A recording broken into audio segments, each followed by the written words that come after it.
जहां संतों गुरुओं महापुरुषों के रूप में संत रविदास, संत कबीर और गुरु नानक ने काम किया, वहीं पर सामाजिक परिवर्तन के महानायकों ने भी अहम भूमिका निभाई है। सामाजिक परिवर्तन के महानायक ज्योतिबा फुले जी, शिक्षा की देवी सावित्रीबाई फुले जी,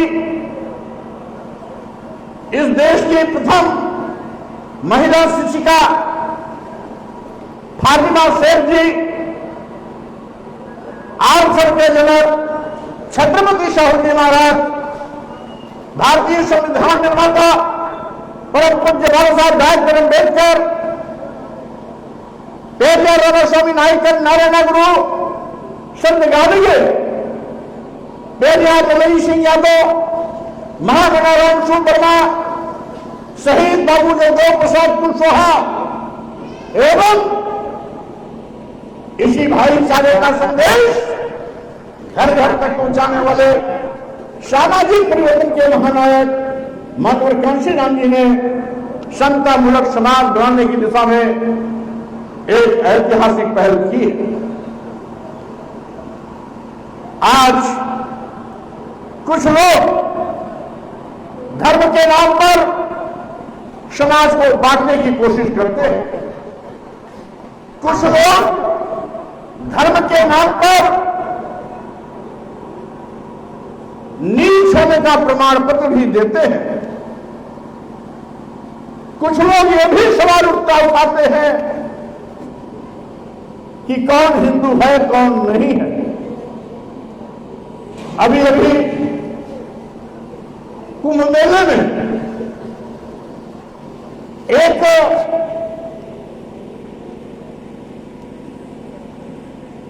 शंकराचार्य जी ने मुख्यमंत्री योगी आदित्यनाथ पर सवाल उठा दिया और ये कहा योगी जी हिंदू नहीं है। मैं कहना चाहता हूं योगी जी गोरखनाथ पीठ के पहले पीठाधीश है, उसके बाद मुख्यमंत्री है।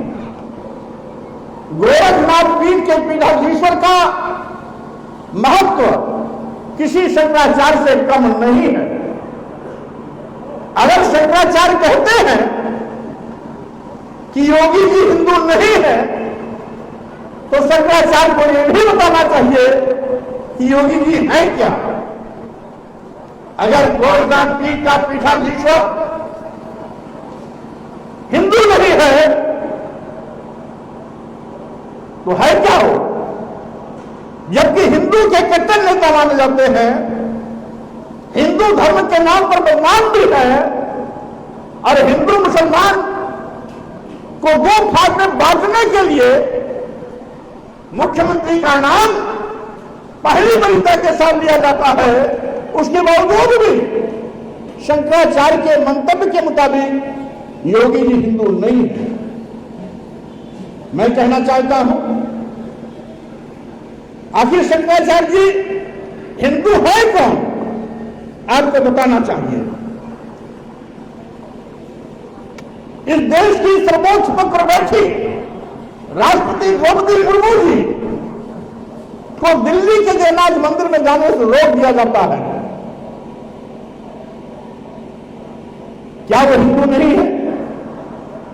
अगर हिंदू है तो जाने से रोका क्यों गया? वहीं पर इस देश के दूसरे राष्ट्रपति रामनाथ कोविंद जी को पुष्कर के ब्रह्मा मंदिर में जाने से रोक दिया जाता है। क्या वो हिंदू नहीं है, दलित है, इसलिए रोक दिया जाता है? उत्तर प्रदेश के एक मुख्यमंत्री द्वारा मुख्यमंत्री आवास खाली कराया जाता है तो उसको गंगा जल से और गोमूत्र से धुला जाता है। क्या पिछड़े का मुख्यमंत्री हिंदू नहीं है जो आवास खाली करने पर उस आवास को गंगा जल और गोमूत्र से धोने की आवश्यकता पड़ती है? इटावा में दो भागवताचार्य यादव बंधुओं को अपमानित किया जाता है सिर के बाल उड़ा दिए जाते हैं, चोटी करवा दी जाती है, महिला के मूत्र से पवित्र किया जाता है। क्या दोनों भारताचार्य हिंदू नहीं है? मैं पूछना चाहता हूं। मध्य प्रदेश में महिला कथावाचिका को जात सूचक शब्दों का प्रयोग करके अपमानित किया जाता है। क्या पिछड़े वर्ग की महिला कथावाचिका होने के बावजूद भी हिंदू नहीं है? यही नहीं, एक धर्मनिष्ठ यादव मध्य प्रदेश में मोटी चोटी रखा था, कुछ लोगों ने उसकी चोटी ही उखाड़ लिया। क्या वो यादव हिंदू नहीं है? अगर द्रौपदी मुर्मू जी आदिवासी हैं, हिंदू नहीं है, आदिवासी हैं किंतु हिंदू नहीं है। रामनाथ कोविंद जी दलित हैं किंतु इनके मंतव्य में हिंदू नहीं है। पिछड़े वर्ग का मुख्यमंत्री हो सकता है किंतु हिंदू नहीं माना जाता। भागवताचार्य भागवत कह सकता है किंतु हिंदू नहीं होता। महिला कथावाचक कथा कह सकती है लेकिन हिंदू नहीं हो सकती है। सीजीआई इंडिया पर, चीफ जस्टिस इंडिया पर जूता फेंका जाता है, वो क्या हिंदू नहीं है? दलित है इसलिए उन पर जूता फेंका जाता है। मैं सवाल करता हूं, योगी जी हिंदू नहीं है, क्यों? क्योंकि शंकराचार्य उनसे नाराज हैं। तो मैं ये कहना चाहता हूं, अगर मुख्यमंत्री योगी जी हिंदू नहीं है, मुख्यमंत्री द्रौपदी मुर्मू जी हिंदू नहीं है, रामनाथ कोविंद जी हिंदू नहीं है, इस उत्तर प्रदेश का पूर्व मुख्यमंत्री जो पिछड़े वर्ग का था वो हिंदू नहीं है, भागवताचार्य हिंदू नहीं है, महिला कथावाचिका हिंदू नहीं है, सीजीआई इंडिया हिंदू नहीं है, तो क्या हिंदू केवल और केवल शंकराचार्य है? सवाल इसको शंकराचार्य को देना, इस सवाल का उत्तर शंकराचार्य को खुद साबित करना चाहिए। और यही नहीं साथियों, आज जिस तरीके से सत्ता में बैठे हुए लोग धर्म के नाम पर समाज को बांटने की कोशिश कर रहे हैं, हिंदू मुसलमान को दो पार्ट में बांटने की कोशिश कर रहे हैं। मैं कहना चाहता हूं, हमारे संतों गुरुओं महापुरुषों ने इंसानियत का पाठ पढ़ाया है। कोई किसी भी वर्ग जात का हो, अगर वो इंसान है तो इंसान का सम्मान उसे मिलना चाहिए। साथियों, संत शिरोमणि रैदास जी ने भी यही कहा था। रैदास एक ही नूरे जिन उपजा संसार, यानी एक ही नूर से यह पूरा संसार पैदा हुआ। ऊंच नीच किस विधि भयो, ऊंच नीच किस विधि भयो, बाभन और चमार। ऊंच नीच किस विधि भयो, बाभन और चमार। ये सत्यव्यास ने सवाल किया कि अगर हर इंसान एक है, हर इंसान के अंदर वही चमड़ी, वही खून, वही एक सिर, दो आंख, दो कान, दो नाक, दो हाथ, दो पैर, पेट और पीठ है, तो ऊंच और नीच कैसे हो गया? यानी हमारे संतों गुरु महापुरुषों ने भी इंसान कोई भी हो, इंसान है तो इसको इंसान का इज्जत देना चाहिए, इंसान को सम्मान मिलना चाहिए। जाति और धर्म के नाम पर किसी का भी अपमान नहीं करना चाहिए। यही हमारा भारतीय संविधान भी कहता है। भारतीय संविधान स्पष्ट रूप से उल्लेख करता है, अनुच्छेद 19 51, 14 स्पष्टता का निर्देश देता है कि किसी भी व्यक्ति को, किसी भी व्यक्ति के साथ धर्म, पंथ, संप्रदाय, जाति, लिंग, जन्म स्थान के आधार पर भेदभाव नहीं किया जा सकता। अगर संविधान इस बात की इजाजत देता है तो आखिर भेदभाव क्यों? आज डबल इंजन की सरकार भी हमें धर्म के नाम पर आपस में लड़ रही है, जबकि जो सही मायने में मौलिक समस्याएं हैं वो आज भी मुंह खड़ी है। सरकार की गलत नीतियों से आज देश का करोड़ नौजवान बेरोजगार है। सरकार की गलत नीतियों से देश का करोड़ नौजवान बेरोजगार है। खाली क्वालिफाइड लड़के लड़कियां बेरोजगारी का दम झेल रहे हैं। नौकरी के नाम पर आउटसोर्सिंग के रूप में 10,000, 12,000, 14,000 रुपए की नौकरी करने के लिए उनकी मजबूरी है।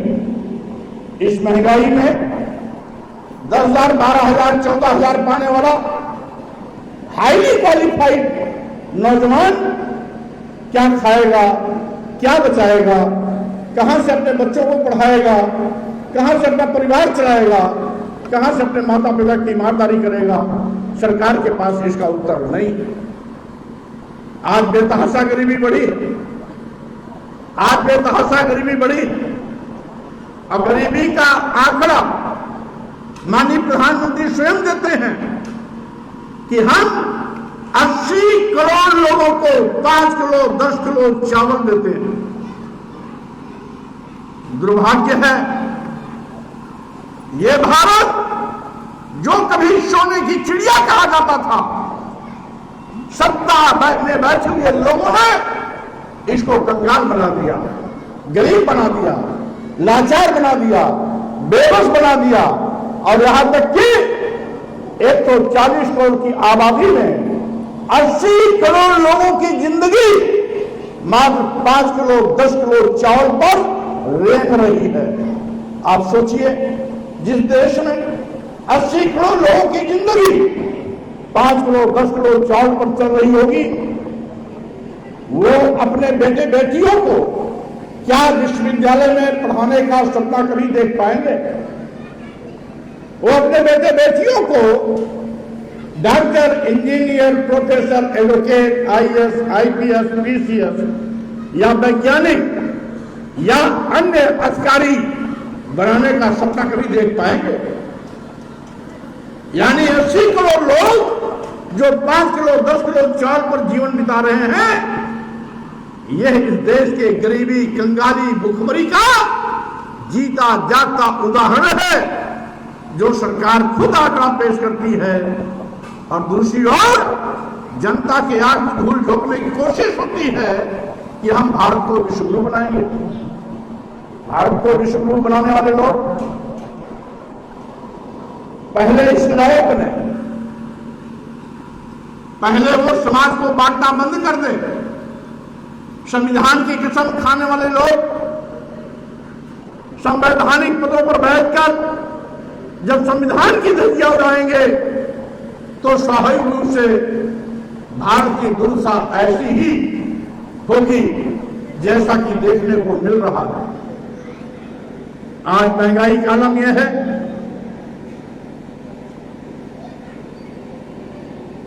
कि हम लोगों का जीना दूभर हो गया है। महंगाई है कि रुकने का नाम नहीं ले रही, और सरकार भी नूरों की तरह चैन की बंसी बजा रही है। उसको यहां बेरोजगारी की चिंता नहीं, देश के करोड़ नौजवानों के भुखमरी की चिंता नहीं, 80 करोड़ लोग गरीब लाचार बेघर जिंदगी जी रहे हैं उसकी चिंता नहीं है। महंगाई में लोगों का कमर तोड़ दिया इसकी चिंता नहीं है। कहने के लिए भारत कृषि प्रधान देश है, लेकिन किसानों को लाभकारी मूल्य मिलना आज मुश्किल ही नहीं, असंभव हो गया। जो किसानों को अन्नदाता कह करके लक्ष्यदार भाषण देती हो, वो किसानों को लाभकारी मूल्य नहीं दे पा रही है। किसान की मांग है, उसको न्यूनतम समर्थन मूल्य, अगर वो लाभकारी मूल्य नहीं दे पा रही सरकार, तो किसानों के उत्पाद का न्यूनतम समर्थन मूल्य दिया जाए। किसानों के उत्पादन का न्यूनतम समर्थन मूल्य की घोषणा भी नहीं कर रही है। छुट्टा जानवर किसान की फसल चर के चौपट अलग कर रहे हैं। प्रधानमंत्री मुख्यमंत्री जी कहते हैं हम किसानों को सालाना 6,000 रुपया देते हैं। माननीय प्रधानमंत्री जी, आपका 6,000 रुपया ऊंट के मुंह में जीरा है, क्योंकि किसान को अपनी छुट्टा जानवर से फसल बचाने के लिए 50,000 रुपए के तार लगाने पड़ते हैं।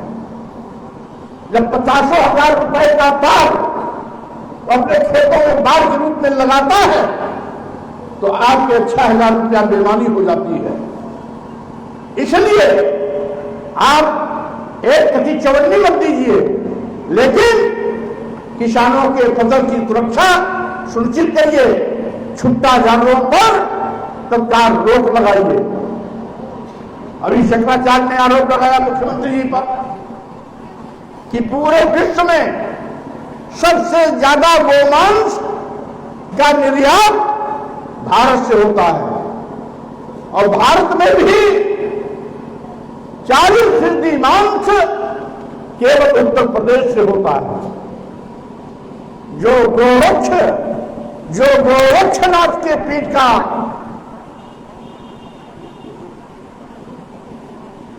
मठाधीश है, वही उत्तर प्रदेश का मुख्यमंत्री है। और ये आरोप स्वामी प्रसाद गोरे का नहीं, ये आरोप एक शंकराचार्य का है, जो कुंभ मेले में स्नान करने से रोके जाने पर नाराज होकर के वापस चले गए। आखिर में कहना चाहता हूं, एक और गौ को माता कहोगे और दूसरी ओर उनको कटवा करके उनका मांस भेजोगे। छुट्टा जानवर के रूप में गोवंश किसानों की फसल से चौपट कर रहा है, उस पर तो रोक लगाने का कोई उपाय आपके पास नहीं है। और इन छुट्टा जानवरों को गोकृषि करने वाले लोग बड़े पैमाने पर कटवा करके बाहर भेज रहे हैं। और शंकराचार्य का आरोप है कि भारतीय जनता पार्टी के नेताओं के हित रक्षण में यह धंधा फल फूल रहा है। इसका उत्तर कौन देगा? साथियों, यही नहीं, इसी उत्तर प्रदेश में 27,764 स्कूल बंद करने की कोशिश की गई थी। अपनी जनता पार्टी ने सड़क पर उतर करके उत्तर प्रदेश की राजधानी लखनऊ में एक बड़ा प्रदर्शन किया। सभी जिलों में धरना प्रदर्शन का आंदोलन हुआ। तहसील स्तर पर बाइक रैली के माध्यम से विरोध किया गया। नतीजा हुआ, सरकार को घुटना फेंकना पड़ा और 27,000 स्कूल बंदी का फैसला वापस लेना पड़ा। लेकिन आज भी उन 47,000 स्कूलों की जो बदहाली है, उसको ठीक करने का सरकार के पास कोई उपाय नहीं है। स्कूल राम भरोसे चल रहे हैं, क्योंकि आज स्कूलों में छात्रों के मुताबिक, स्कूलों की संख्या के मुताबिक, छात्रों की संख्या के मुताबिक आज 13 लाख टीचरों की आवश्यकता है। शिक्षा मित्र अन्वेषक लेकर के कुल 6 लाख टीचर हैं, यानी शिक्षा मित्र और अन्वेषक भी शामिल है, तब जाकर के 6 लाख टीचर है। आवश्यकता 13 लाख टीचरों की है, कैसे विद्यालय चलेगा? 15,000 ऐसे प्राइमरी जूनियर हाई स्कूल हैं जिसमें केवल एक टीचर है। कक्षाएं 5, टीचर 1। जूनियर हाई स्कूल में कक्षाएं 3, टीचर 1। अब 15,000 स्कूल ऐसे हैं जो एक टीचर पर चल रहे हैं, और यही हाल अन्य विद्यालयों की भी है। क्योंकि अगर किसी विद्यालय में 2 या 3 टीचर हैं भी तो कक्षा के अनुपात में प्रभावी नहीं है। एक चीज। दूसरी ओर आज जो टीचर हैं भी उनसे मतदाता सूची बनवाने का काम लिया जाता है। सरकार के 31 अन्य विभागीय कार्य से लिए जाते हैं, उनका लेखा जोखा लिया जाता है। स्कूल में पढ़ाई कराता या नहीं कराता है इसका कोई हिसाब किताब नहीं है, लेकिन अन्य विभागीय कार्यों का समय समय पर सूचना न देने पर उसके खिलाफ अनुशासनात्मक कार्रवाई हो जाती है। ये सरकार गांव के स्कूल को खत्म करने पर वादा है, क्योंकि गांव के गरीब मजदूर किसान के बच्चे उन स्कूलों में पढ़ते हैं। इसलिए इन स्कूलों को बंद कर यह थैली साहब के हाथों में बेचना चाहती है। साथियों, मैं ये भी कहना चाहता हूं, आज देश के बेचने की शुरुआत हो गई है। भारत को विश्व गुरु बनाने का लालीपात दिखाने वाले लोग आज देश को बेचने का पाप कर रहे हैं। आपको याद होगा, देश के सभी बंदरगाह बेच दिए गए, एयरपोर्ट बेच दिया गया, एयर इंडिया बेच दिया गया। देश के अधिकांश रेलवे स्टेशन बेच दिए गए। दर्जन भर ट्रेनें भी इनके हाथों में सौंप दी गई। LIC जैसी बड़ी संस्था भी अदानी के हवाले कर दिया गया। मैं पूछना चाहता हूं, एक और भाजपा भारत को विश्व गुरु बनाने का काम करती है, कहती है कि हम भारत को विश्व गुरु बनाएंगे, और दूसरी ओर भाजपा बारी बारी से देश को बेचने का पाप कर रही है। आखिर भारतीय जनता पार्टी इस देश की लोकतांत्रिक चुनी सरकार है या ईस्ट इंडिया कंपनी बन गई है, इसका भी जवाब मोदी जी एंड कंपनी को देना पड़ेगा। आज साथियों, सरकार की काली करतूतों को एक एक करके अपनी जनता पार्टी पूरे देश में लोगों को परोसने का काम कर रही है। भारतीय जनता पार्टी के धोखे से लोगों को सावधान करने का काम कर रही है। अभी आपने देखा, हमारी कुछ बहनें अपने हाथ से बनी हुई कुछ चीजें लेकर के मंच पर आई थी। यानी इनके अंदर कितना हुनर है, इनकी कला इस बात का प्रमाण है। लेकिन इनके हुनर की कीमत नहीं है। इनके द्वारा तैयार किए गए जो अपनी मेहनत से इन्होंने बनाया है, तराशा है, दिखने में भी सुंदर है, सरकार उसको बढ़ावा देने में रुचि नहीं रखती है, क्योंकि सरकार के एजेंडे में अदानी हैं, देश के बड़े बड़े खलीशाह हैं, ये गरीब आदिवासी थारू समाज के लोग इनकी नजर में कूड़े करकट हैं।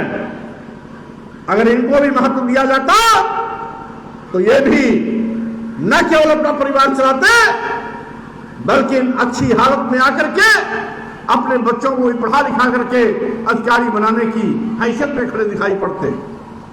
लेकिन सरकार ऐसे लोगों की उपेक्षा कर रही है, किसानों की उपेक्षा कर रही है, गरीबों की उपेक्षा कर रही है, गांव की उपेक्षा कर रही है, खेत खलिहान की उपेक्षा कर रही है।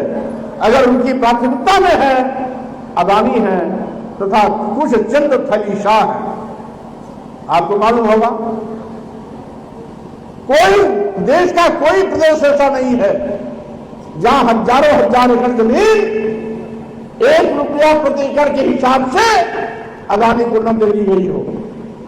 आसाम में तो 10,000 एकड़ से भी ज्यादा दे दिया गया, बिहार में 1,010 एकड़ दे दिया गया, उत्तर प्रदेश के बुंदेलखंड में हर जिले में अदानी को ऑर्डिनेंस फैक्ट्री के नाम पर दे दिया गया। इसी प्रकार से देश के हर प्रदेशों में अदानी पे सरकार मेहरबान है। मैं सवाल आपके बीच छोड़ के जा रहा हूं, निर्णय आपको करना है। हिंदू मुस्लिम तो इनका एक बहाना है, मकसद है हिंदू मुसलमानों की आंख में धूल झोंकने का। इनका मकसद है हिंदू मुसलमानों के आंख में धूल झोंकने का। इसीलिए ये कभी हिंदू मुसलमान की बात करते हैं, कभी मस्जिद और मंदिर की बात करते हैं। मैं कहना चाहता हूं हिंदू मुसलमान मंदिर मस्जिद के नाम लेने पर किसी बेरोजगार को नौकरी नहीं मिलनी है, महंगाई कम नहीं होनी है, गरीबी खत्म नहीं होने वाली है, छुट्टा जानवरों पर अंकुश नहीं लगने वाला है, किसानों को लाभकारी मूल्य नहीं मिलने वाली है, खस्ता हाल स्कूल बेहतर नहीं बनने वाले हैं, देश बेचा जा रहा है, इस पर रोक लगने वाला नहीं है। ये केवल धोखा है, आपके आप में धूल झोंका जा रहा है, आपस में लड़ाया जा रहा है। आप हिंदू मुसलमान के बीच में मैं तू करते रहिए, सत्ता में बैठे हुए लोग देश बेचते रहे। आज यही हो रहा है। मैं कहना चाहता हूं आज आपके इस पलिया क्षेत्र में जो तराई इलाका है, जंगल का इलाका भी है, और साथ ही साथ यहां पर आए गए दिन जंगली जानवरों और इंसानों में झपट्टा मारी होती रहती है। यानी रोज कहीं न कहीं कुछ लोग काल कौड़ित होते रहते हैं। जंगली जानवरों के चपेट में आने से मौत के शिकार बन जाते हैं।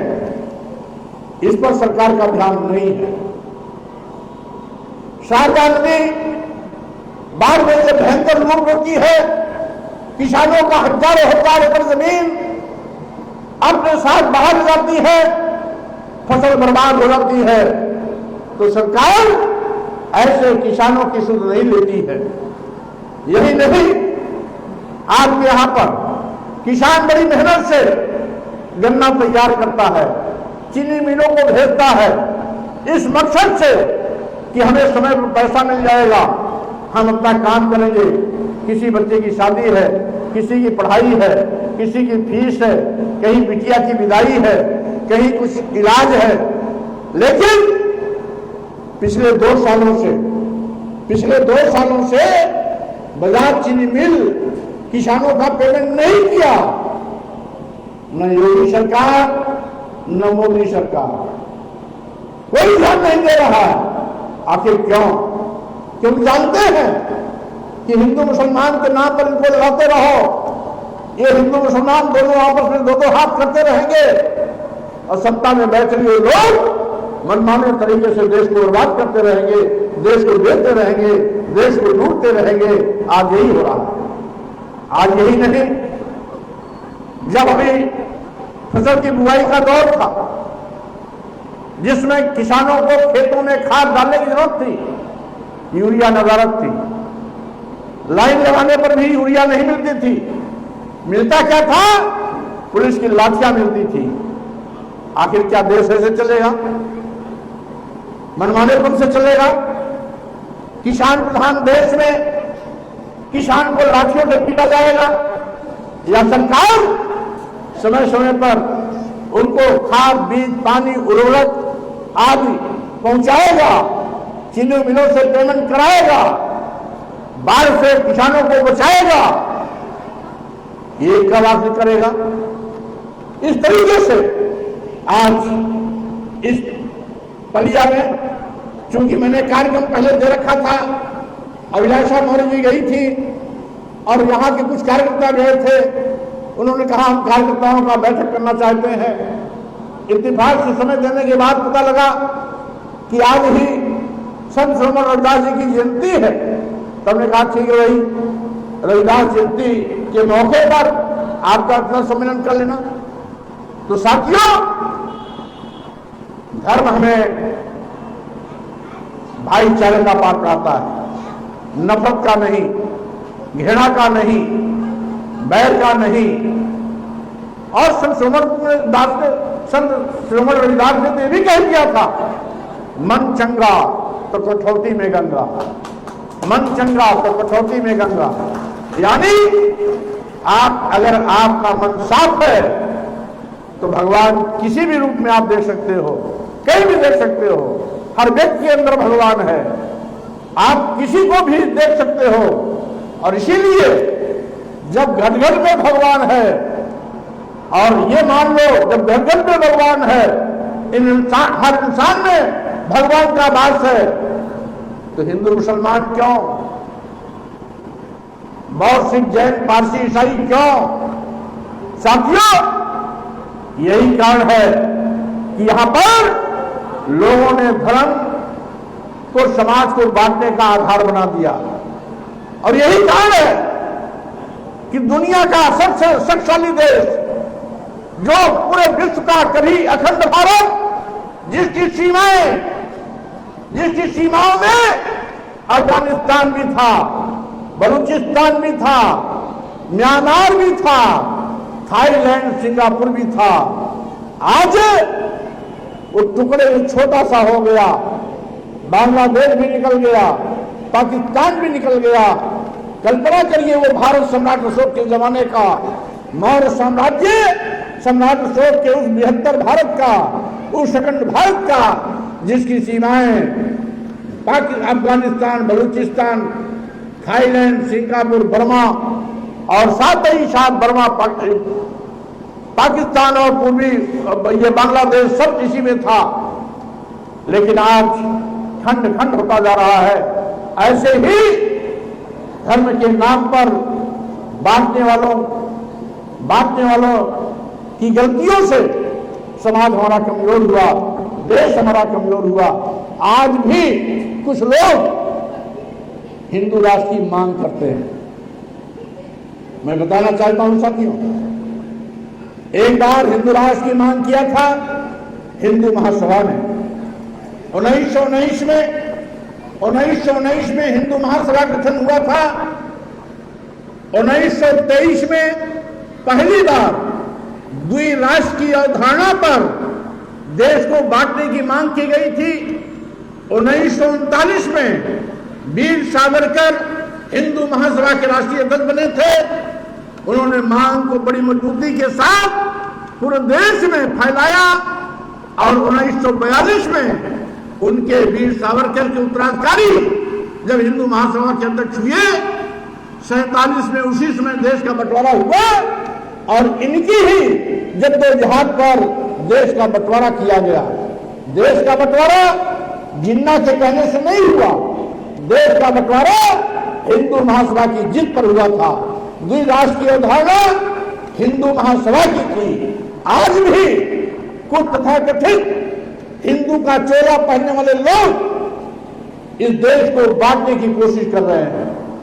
हिंदू राष्ट्र की मांग का मतलब देश का बंटवारा, क्योंकि जब से भारत स्थापित हुआ है ये आज तक कभी भी हिंदू राष्ट्र नहीं था।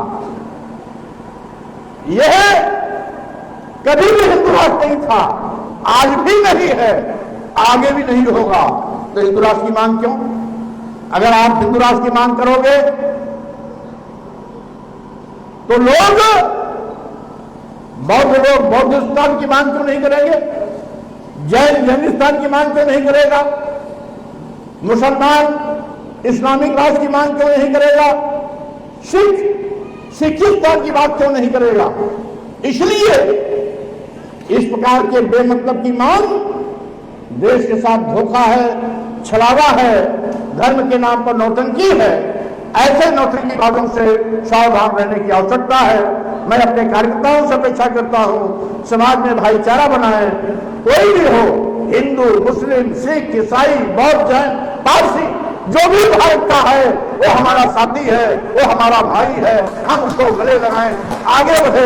यही हमारा भारतीय संविधान संदेश देता है, यही देश के संतों गुरुओं का संदेश था, यही संदेश था गुरु नानक का, यही संदेश था संत कबीर का, यही संदेश था संत श्रवण रविदास का, यही संदेश था, यही संदेश है भारतीय संविधान का, यही संदेश था ज्योतिबा फुले का, बाबा साहब डॉक्टर अम्बेडकर का, छत्रपति शिवाजी महाराज का, पेरियार रामास्वामी नायकर का, नारायण गुरु का, हमारे संतों गुरुओं महापुरुषों का। इसलिए आज इस भारत को सशक्त बनाना है, फिर से विश्व गुरु बनाना है, फिर से सोने की चिड़िया बनाना है, तो हम सब एकता के सूत्र में खड़े करके इस देश को महान बनावें। इन शब्दों के साथ मैं अपनी बात को विराम देता हूँ, विदा लेता हूँ। जय भीम, जय भारत, नमो बुद्धाय।